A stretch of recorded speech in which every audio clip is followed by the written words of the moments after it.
When teachers generate excitement about reading and writing, they foster literacy motivation and engagement within and across lessons. In these classrooms, teachers have been using a wide range of strategies to motivate students. Students in my classroom really know how much I love books and how much I love talking about books. I always make sure that they know that that's something that I not only enjoy here at school, but also when I'm at home, that's a big hobby of mine that I really enjoy doing. Reading is a reward. It's something that we get to do and something that we look forward to doing, not something that we're ever forced to do or something that we frown upon in here.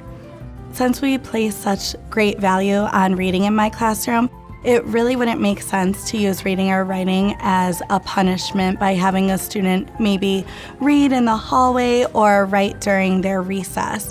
These are things that we get and want to do in our classroom. So it really would be counterproductive to use that as a negative consequence in our classroom. One problem I used to run into was that students would often come up to me in the middle of a lesson or any type of activity we were doing with a book that they were really excited about, and they wanted me to read it to them. And I hated turning them away when they were excited about a book, but it was often at a time, that just wasn't appropriate for a read aloud. So I came up with a bin. It's a Please Read bin, and it's something that I use to encourage students to add books to. So that way, whenever it is appropriate for us to do a read aloud, I can head over to the Please Read bin, pick a book out, and read that book to my students. And it's a way for them to take ownership in the read alouds, especially when it's a book that they know that they put in the bin. They get really excited because they know that that's why I'm reading it to the class. So we want reading not to be viewed as a chore, like something you have to be paid to do. So we want that to be intrinsic. We want the kids to really enjoy it. When I first started teaching, we would have these sticker charts that the kids would fill in once they read so many books or did so many minutes, and then they would get some type of a reward for that. And I felt like, great, they're reading a lot. And basically they only did it for getting their reward. And really what we want to do is have kids read because they want to read. So what I use is positive peer pressure. And I kind of start off with my own positive peer pressure as far as I'm just excited about like a book that I just got in the class and I can't wait to share it with them. Getting the excitement level up is really what it's all about with reading. So I want to do that by previewing a book and getting super excited when we have a new book in our classroom or in our school. And I will use that excitement and do a short book blessing or book talk to get the excitement going. So I got some new books in our classroom. I just got them yesterday and I'm really excited about them.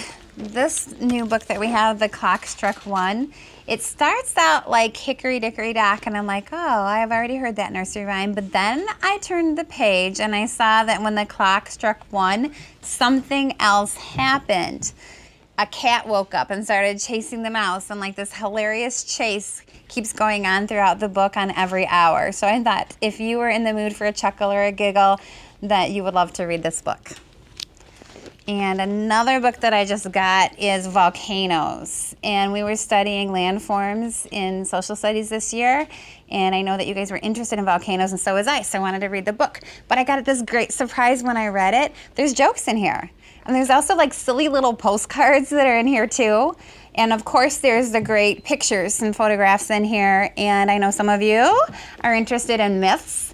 And they have the myths about how the volcanoes were actually named in here too. So this book has a little bit for all of you in it. I'm gonna put them on the shelf, and I know they won't last there long.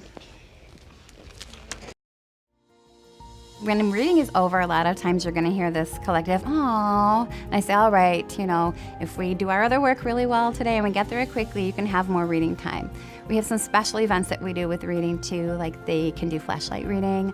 We have our buddy class across the hall, and they come over, and so they are 4th and 5th graders, so they come over and we have buddy reading that can happen, or we have like pajama day reading with a towel on the floor. So any reward is just reading in a fun, different way. As we're finishing our lessons in the closure from reading each day, the kids talk about their books as well. So the kids are now showing how much they enjoy their book, and it makes the other kids want to read the books. I remember one boy was reading Percy Jackson book, and he was super excited about it, and he talked about the things he enjoyed about the book at the end of the lesson, and then somebody else said, "When you're done, let me have it."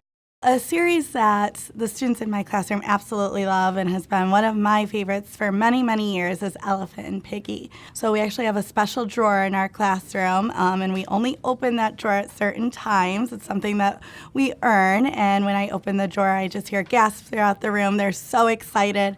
So we've been working on reading all of the books in that series in order throughout the year, so that's something special that we get to do.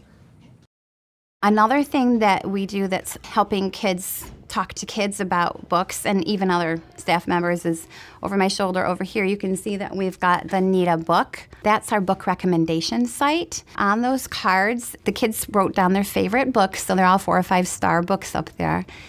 And as the kids need a book to look at and they don't know what to read, they can go over and see what their friends are reading and kind of choose from there. And I started adding other people's recommendations up there too, kind of our guest recommenders. So our principal has one up there, and one of the little girls yesterday saw that our principal, Mrs. Beagleman, has a recommendation up there, so immediately she wanted to find that book to read it. We want them to become lifelong readers. We don't want them to just stop reading when they stop school. We want them to enjoy reading and keep on reading for the rest of their lives and pass that on to their kids. Learn more at literacyessentials.org.